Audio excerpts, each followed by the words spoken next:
What's up? What's happening, Auburn fans? I hope everybody out there is having a great Tuesday night.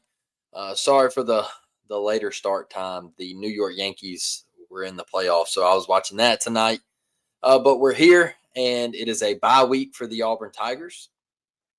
The Auburn Tigers dropped another heartbreaker, 16-10, to the Texas A&M Aggies last Saturday, and I feel like with that loss has come a lot of wanting a change. There has come with that from the fan base wanting to possibly move on from head coach Hugh Freeze, and understandably so, right? I feel like this fan base feels like they deserve more.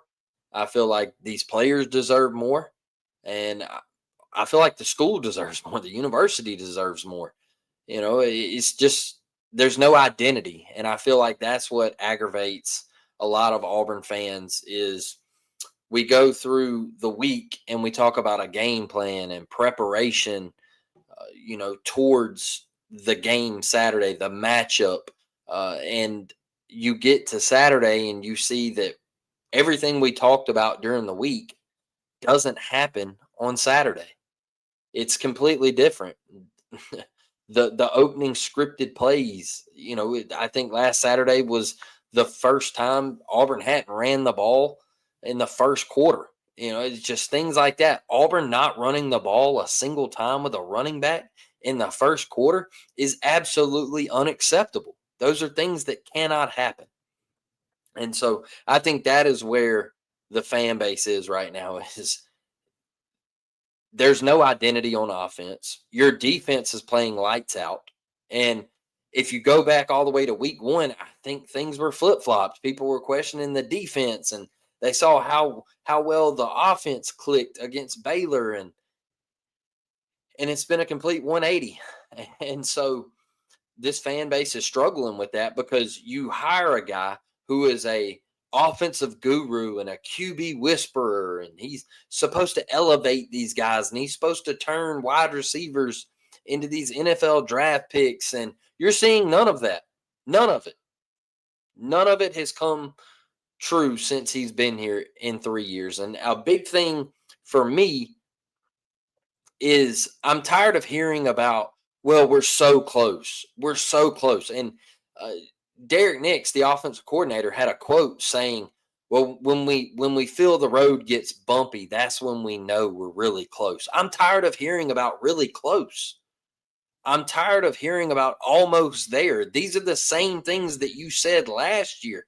Well, we're almost there. We lost a cow. We're almost there. There's just some things that we got to fix. I promise.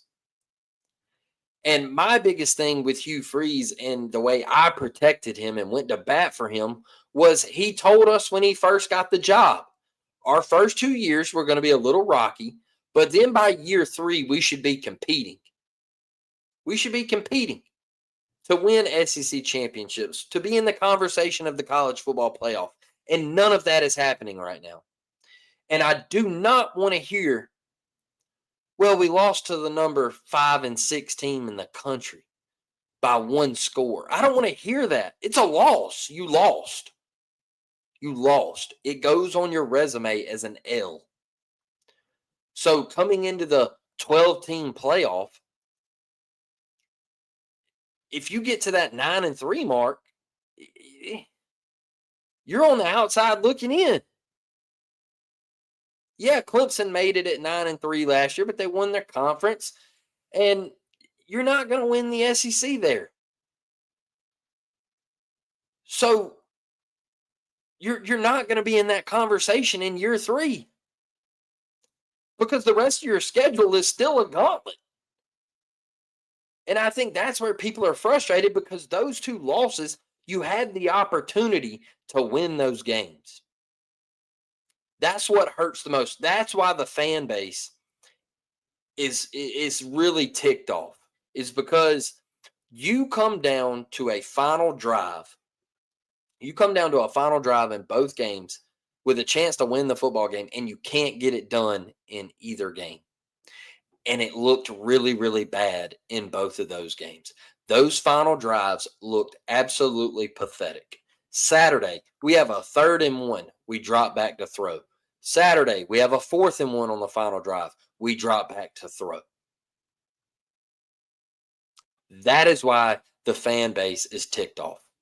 Is because of how bad it looks and how inept the offense looks. That is why they're mad. You keep telling us that we're almost there, but we're so far away. You can't lose games like that. When you go on the road, you have to find a way to get it done. Look at Alabama Saturday. I know all these Auburn fans, they get pissed when I talk about Alabama. But what happened in crunch time with the Alabama Crimson Tide?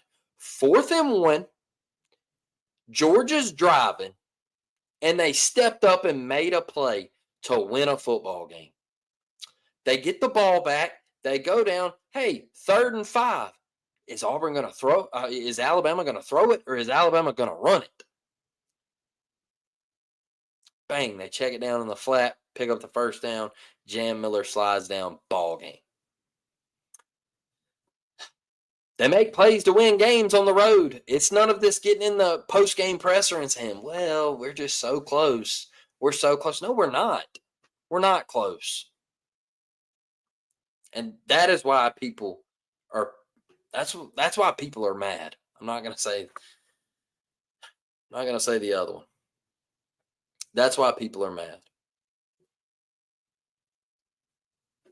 It's because you keep telling us one thing, and then we get to Saturday, and it's something completely opposite. I look at Texas A&M, did a preview on it, said, hey, Auburn has they have to establish the run. And we refuse to run the football. While Notre Dame had 2 backs. Granted, one of them is the best in the country. But they rushed for 160 yards on Texas A&M. And we refused to run the football.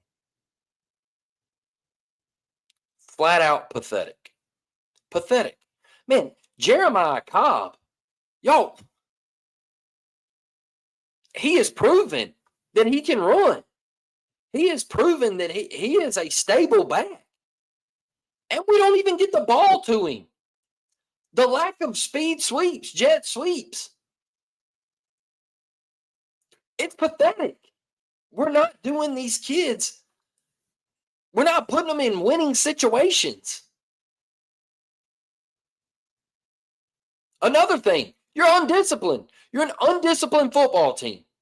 And that comes from the sideline. That is coaching. Reese Dismuke said it best with C5. The fact that you don't have a silent count, on the road and you're going off a clap with 110,000 people in there is absolutely insane. And then you refuse to make an adjustment after continuously jumping off sides. False start after false start after false start. You don't make adjustments. Josh Pate, I was watching him. You go into half, you made 0 adjustments on offense. None. Do you think he would give up play calling? No. No, I don't. I don't, Dion. Why would he give it? His ego. He keeps telling us that we're so close. Why would he give up play calling? He's not going to do that, because then guess what? He failed. Because, okay, let's go back to year 1. It was Philip Montgomery's fault. He threw Philip Montgomery under the bus and said, I'm going to start calling the plays. We've gotten worse.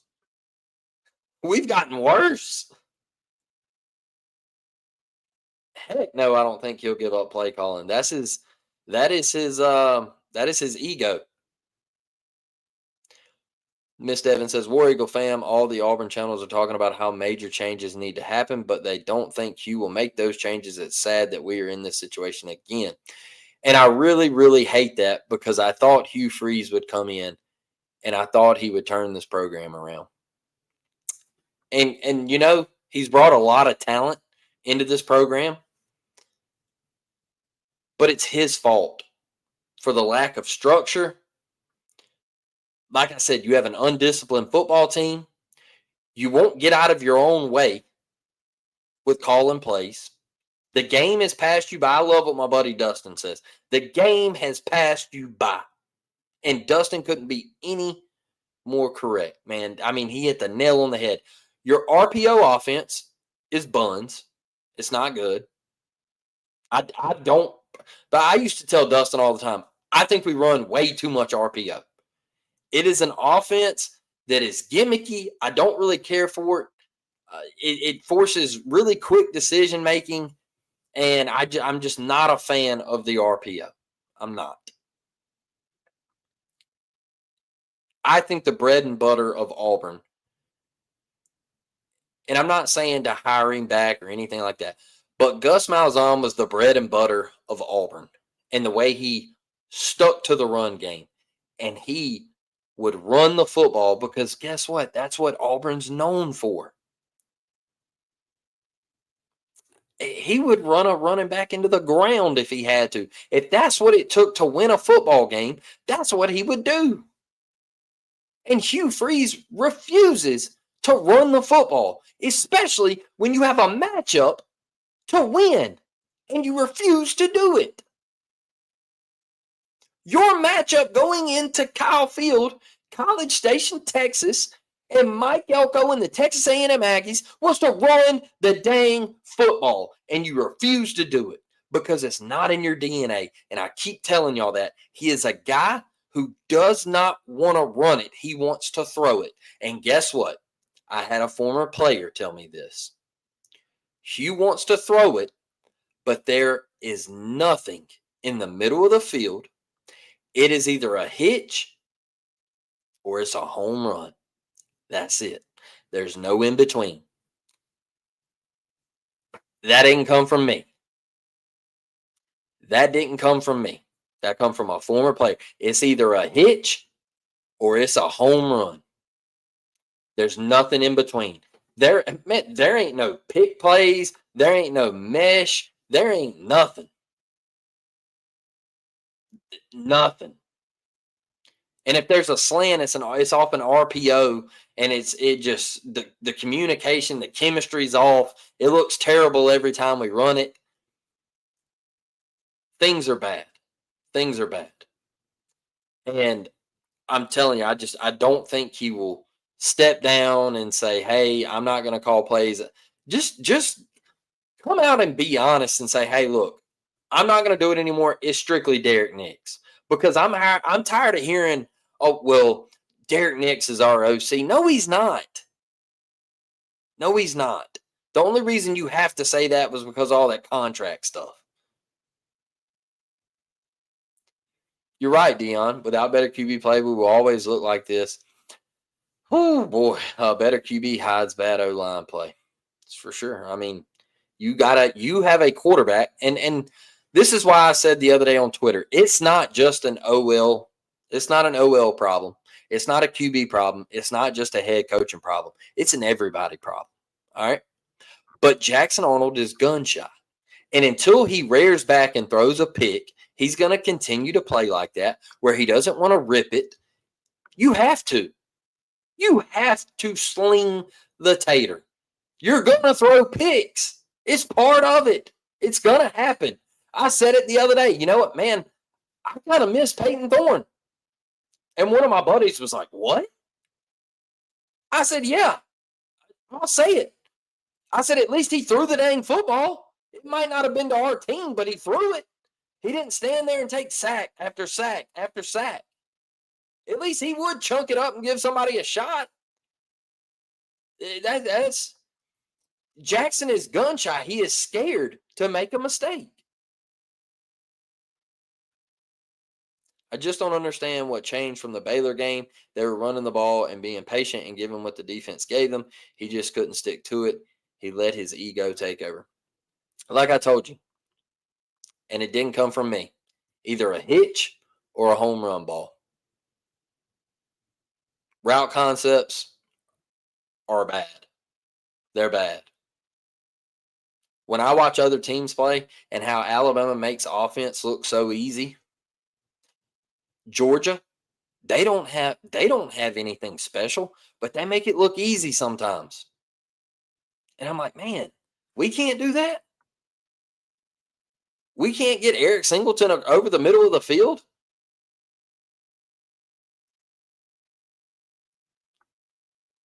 It just looks bad. Apparently, Mike G said a former player said Hugh doesn't work hard enough and he won't win it at Auburn. He won't win at Auburn. Was it Jay Fair? Maybe, I don't know. I just saw something on Twitter about Jay Fair. Um, my thing, man, is I also think we're in a new era with the NIL, and Hugh was doing his thing pre NIL, and now he's in a league where coaching is off the charts, and I can't disagree with Dustin, man. I think the game has kind of passed him by, and I think the game has passed his offense by. I think the game has passed his offense by. It's just not going to work, and I think his downfall was not going and trying to get a Cam Ward or somebody like that. He doubled down on Peyton Thorne, and then he went out and instead of going and getting Mendoza from Cal, who you saw play, you saw him play in your stadium. He beat you. You let him go to Indiana, and you went and got Jackson. That's going to be your downfall. Calling a play action on 3rd and 12 is back. Dion, you are on the money. You are on the money. That's why are you even that's my thing is why are you even showing a handoff? Brother, it's 3rd and 12. They're pinning their ears back. They are not worried about even if you run a draw, they're not worried about it. Like running play action is pointless there. They know you ain't running the ball in those situations. And then it's just, I think the offensive line is out of sorts. I think you got to make some adjustments there. And I'm not going to pin everything on Xavier Chaplin. Has he played well? No, absolutely not. But I don't think all of it is his fault. There was a sack Saturday where Jackson just refused to step up into the pocket. And there was one against Oklahoma where Jackson refused to step up. All you got to do is slide up into the pocket, brother, and let it rip. And he's refusing to do that. So some of this stuff on this offensive line that's getting blamed on them is not all on them. That's why I say it's an everybody problem. It's on the quarterback, it's on the O-line, it's on receivers, running back, in pass protection. You gotta step in there, man, and protect your quarterback sometimes. And we're just not getting it done. Connor Lew getting beat at the point of attack. There's a lot of bad right there. There's a lot of bad right there right now. So I think it's just everybody. I think it's everybody. Hugh, and it comes down from Hugh. It comes down from Hugh. It comes down from Hugh. And I think what's bad is your DC is outshining you, and the fan base is starting to call for your job and give it to him. I think that's what looks truly bad. Players come to Auburn and seemingly get worse. It's a problem. Yeah, you can't tell me Xavier Chaplin was a first-round mock draft NFL guy, and he come to Auburn and now he looks absolutely terrible. There's a Jake Thornton problem, it seems like. I don't care how we want to slice it. It hasn't gotten better from year one. So to me, that's a coaching issue in certain positions anyway, yeah. That's a coaching issue in my opinion. To not improve from year one to year three in a position group is coaching. And You're paying a guy, what, 1.2 million, 1.3 million to come in and play left tackle, and he's not getting it done. I don't get it. I don't get it. I really don't. So my thing is what do you do how do you fix this during the bye week? How do you fix it? Is there a chance that you could possibly fix it? I think you have to move some things around, because I can tell you this. These next two home games, if you lose both of them, I think you're done. I think you're done. If you lose to Georgia and Missouri and you fall below 500, you're done. So your job is on the line. These next 3 weeks, your job is on the line. So what are you going to do? Are you going to keep putting the same product on the field and continue to go out and show that awful, abysmal offense that we have? Or are you going to mix things up? Where's the DeAndre Carter? Put him on the field. I don't care. He was a highly rated guy. Put him on the field. He can't do any worse. If you got to slide Dylan Wade out to tackle, do it. If you got to put Too Tall at the other tackle, do it. I don't care. We need to change it up. We need to change it up. And some people think that it's deuce time. And my only thing to that is I don't want Deuce out there yet. One, because I don't think he's ready, because when I watched Ball State, he just looked like a deer in the headlights, y'all. And I can't throw him out there against Georgia and just let him suffer, because you're just throwing a kid into the fire and saying, hey, look, we suck. Go out there and try to fix it. And people say, well, Blake, you talked about Lagway at Florida. Yeah, but Florida didn't look this bad on offense when Lagway went in. It didn't look this inept on offense. It didn't look out of sorts. They just needed a playmaker to go in last year. And he started making a couple plays, and they started winning football games. This right here, I do not want to put Deuce Knight out there in this situation, because you're just going to shoot the confidence. Now, if you want to make a quarterback change, throw Ashton Daniels out there. What's it going to hurt? He's played big-time D1 football. He's played Power 4 football. He started at Stanford. I think he could step in and try to make something happen. I don't think the lights would be too bright for Ashton Daniels.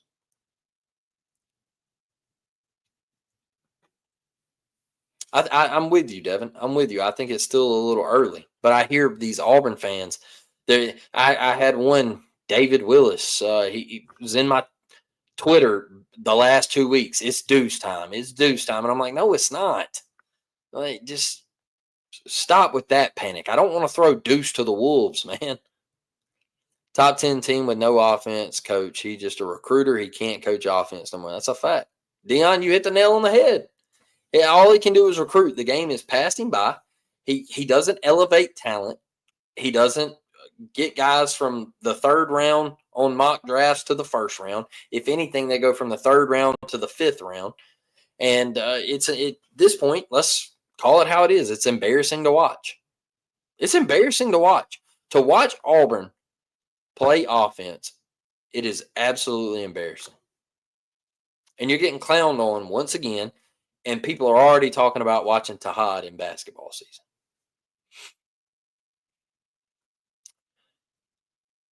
I'm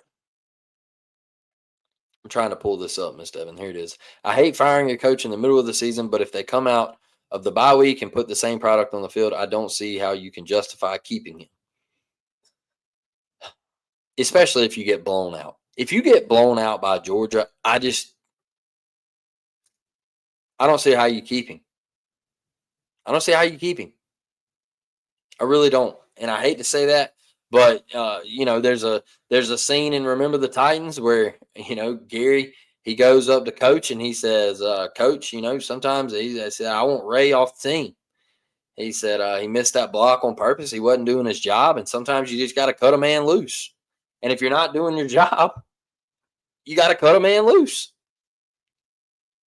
And Hugh hasn't done his job. Oh, one of the most embarrassing things for me is walking around as an Auburn fan, and this guy has lost to Vanderbilt.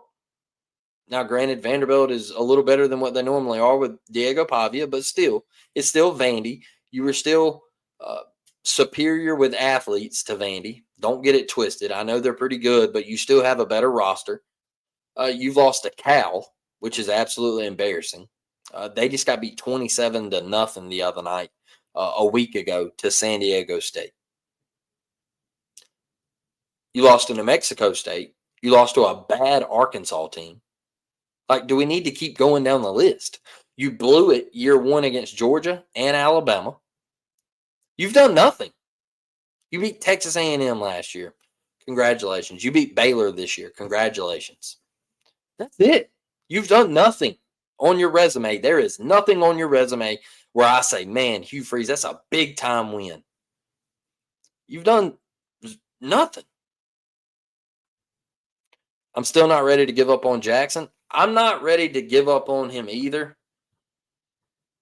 But he's got to start ripping it. You got to start ripping it. You can't continue to be gun shy and sit in the pocket for 5 seconds and think nobody's going to put a hand on you. Or look, brother, throw. I don't care if he's in double coverage. Just throw it up to Cam if nothing's there on 3rd and 13. I do not care if you throw a pick. It's like a punt at that point if you throw it 30 yards down the field, because Hudson Cock hadn't been worth a damn punting the football this year, in my opinion. It's been pitiful that we can't even find a punter. He's let a few go that are pretty good, but in my opinion, it could be a lot better.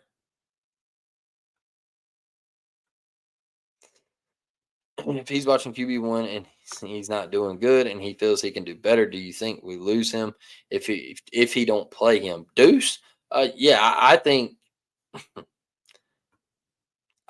if all this don't work out, I think a bunch of people hit the portal. Why would you stay at Auburn? And honestly, I'm not saying that. Look, I love Auburn to death, but why would you stay at a place if you're an offensive player? Why would you stay at a place that struggles the way Auburn does? If I'm Deuce Knight, I'm out. I'm saying, hey, man, I'm going somewhere else.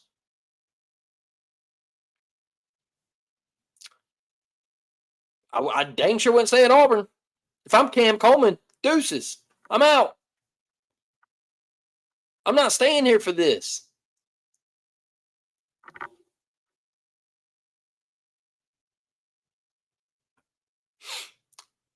This is why I questioned the hire in the first place. Outside of 110-win season at Ole Miss and a couple wins against Bama, he hasn't done anything. I was not impressed with his resume.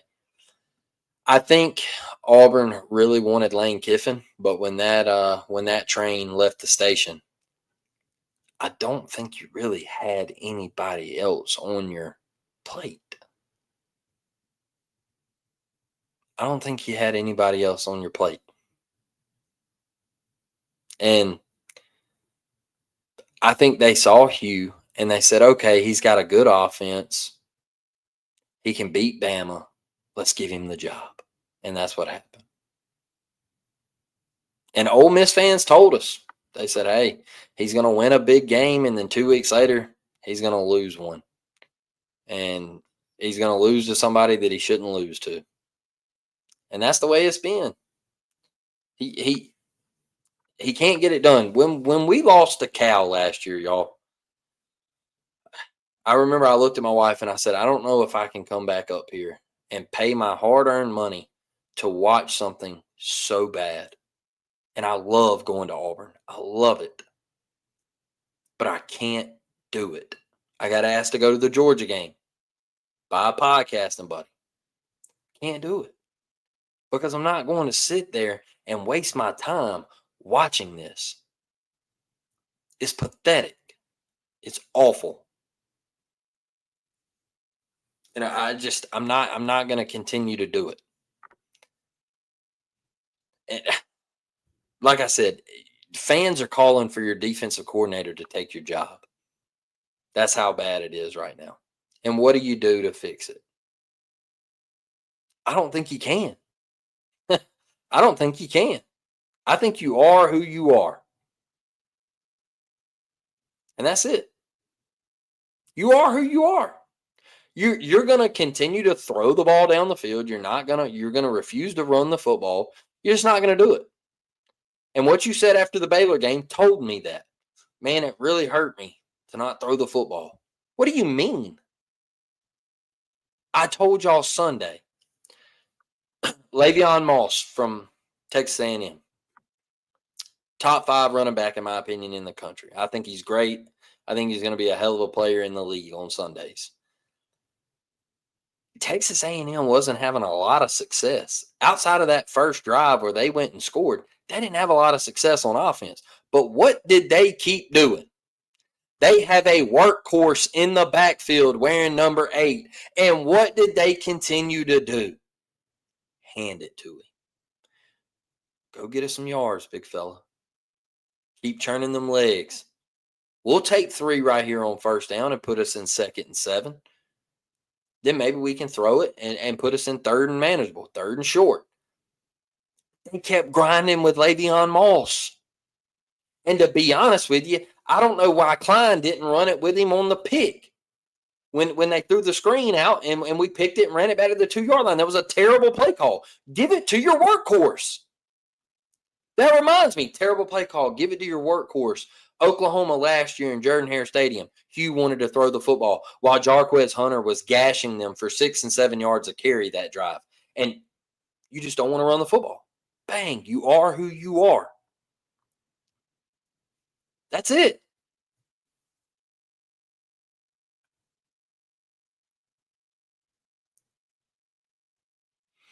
I think DJ would be a better head coach. And you know what? Anybody out there who questions what happened at Maryland and that the little blemish on his record, I tell you this: go do your research on the story, and if you can hire Hugh Freeze, then you can hire DJ Durkin. I think the kids play hard for DJ Durkin, man. I think he relates to these kids. I think he has a great relationship with those kids on defense, man. I think those kids would respond to DJ Durkin. And Miss Devin, I'm going back to your point about firing somebody in the middle of the year. If it doesn't get fixed, I think you fire Hugh and you promote DJ to interim head coach and you see how these kids respond to him. I think it would be a Cadillac type feel. I think they would respond to him in that way. I really do. I'm glad we didn't get Lane. He's a clown. I know he's doing good at Ole Miss, but he's kind of similar to Hugh. He wins a couple big games, but can't get over the hump. I tell you this with my thoughts on Lane. If we had Lane Kiffin, we would be over the hump right now. I know he plays a lot on social media. He's kind of immature with some of the shots and everything, but that's a QB guru. He's taken a kid who played D2 at Ferris State last year, come in, and this is what I love about Lane. Austin Simmons didn't really play well the first 2 weeks, had an injury. He puts the other kid in there. He balls. They said, Lane, who's going to be the quarterback?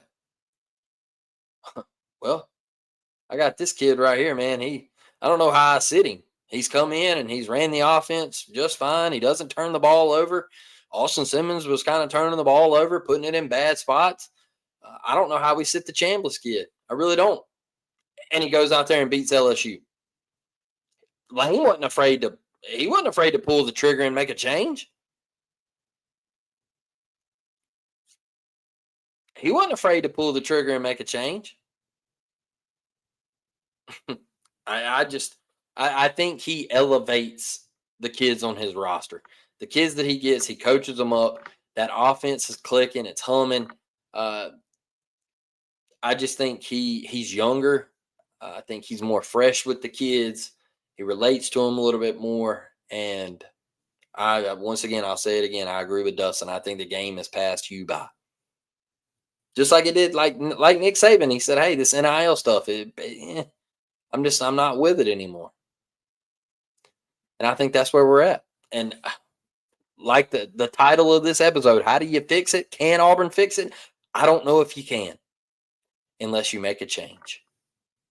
And that's where I'm at. I hate it. I've taken up for you, but I'm tired of Auburn getting embarrassed and getting clowned on and getting laughed at constantly. It's not it. It's not it. That's not Auburn football. It's not what I grew up on. It's not what any of you grew up on. And once again, I'll tell you, I might sound like a broken record, but the bread and butter of Auburn football is to play hard-nosed defense, rose green type mentality, and run the football on offense. And Auburn refuses to do the latter. They refuse it. Because I'm telling you, if Auburn would have ran the football Saturday on Texas A&M, they would have had success, and they would have picked up first downs, and they would have moved the football, and it would have opened up opportunities down the field for Auburn to make plays. But he refuses to run them two boys. He won't do it. He won't. They need to make the change sooner than later because waiting too long isn't always a good thing. And look, Maine, here's my thing about people saying, well, you don't make a change in the middle of the season. Because I see some people, they're on Twitter and they're like, well, so-and-so is going to transfer. They're going to transfer anyway. Like, what? They're gone. What does it matter? They're like, well, so-and-so is going to transfer. He's leaving at the end of the year anyway. It don't matter. Like, he's getting 2 catches for 15 yards a game. He's gone. Love your show. Keep doing a great job. I'm in Louisiana and I have to deal with these LSU fans, but your show keeps me uplifted about my Auburn Tigers. Appreciate that, Dion. I appreciate it, man. Speaking of Nick, did you see what he said about Auburn? That we just need to stick it out and Hugh will get it right. Well, of course he said that, Devin. He wants Auburn to keep Hugh. He wants Auburn to keep Hugh because he's a proud supporter of Alabama. And he said that we were the most improved team last year in the SEC too. And that didn't play out. So you can see his bias on College game day, and I get it. You know, that's a school he coached at. It's like Dez with Michigan and Kurt with, you watch how Kurt talks about Ohio State and everything. Like, they all have bias towards their schools. He ain't doing them with them now. It I tell you all this. I'll tell you all this. My prediction is if they do get blown out by Georgia, which I don't know if we'll get blown out because our defense, but if it looks the same as it has the last 2 weeks, I think there could be a change made, because then you can't go under 500, because Missouri, the way their offense is clicking right now with Bo Perbula, they're humming. They might be better than what they were last year, and that's crazy to think with losing Luther Burden and Brody Cook, and those 2 guys on offense. They might be even better, and so they come to the house the following weekend.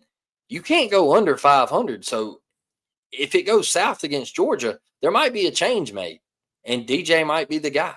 So just be prepared, man. Just be prepared to, expect Auburn to make that change. And, I think sometimes you just gotta go out on a limb, and you can't keep doing. What's the definition of insanity? It's doing the same thing over and over again and expecting a different result. And that's currently where Auburn's at. You keep trotting the same product out over and over on Saturdays, and you keep expecting a different result. Never would have thought Vandy would be better than Auburn. Neither would I, man. But guess what they did? They went out. They hired a guy. He's, an alumni. He played there, and he went out and got a top-notch assistant coach in Jerry Keel, and he did an evaluation on a quarterback who is not going to play on Sundays. But guess what? You don't play on Sundays. And I heard a guy the other day. I was talking. I was talking at a football game, and he said, "Well, Diego Pavia, he ain't a good quarterback. He ain't playing on Sundays." And I'm like, "Well, he don't have to play on Sundays. He plays on Saturdays right now. So you ain't worried about what he does on Sundays. You just worried about what he does on Saturdays. And as long as he's dicing folks up in college, that's all that matters for Vanderbilt." And Hugh has missed on 2 evaluations. He's missed. And it's going to cost him. And Vandy went and got a guy who had vision. He went out and hired great assistant coaches. He went and attacked the portal really hard. And it's all paid off. Vanderbilt's pulling kids out of Mobile, y'all. Vanderbilt's pulling kids out of Mobile. And they're playing.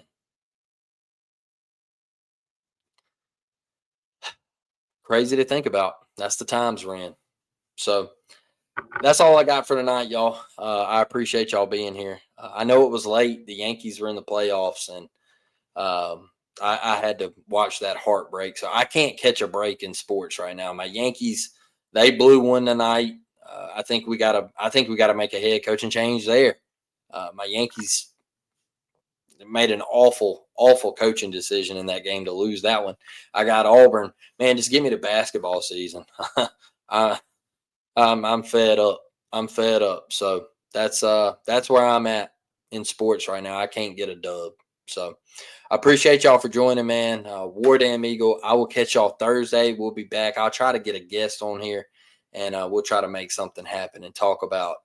We'll probably talk about Georgia and some other things in college football. Have a little fun episode, interact with the chat and all that good stuff. So appreciate y'all, man. War Damn as always, and see y'all Thursday, 7 p.m. Central. I'm out.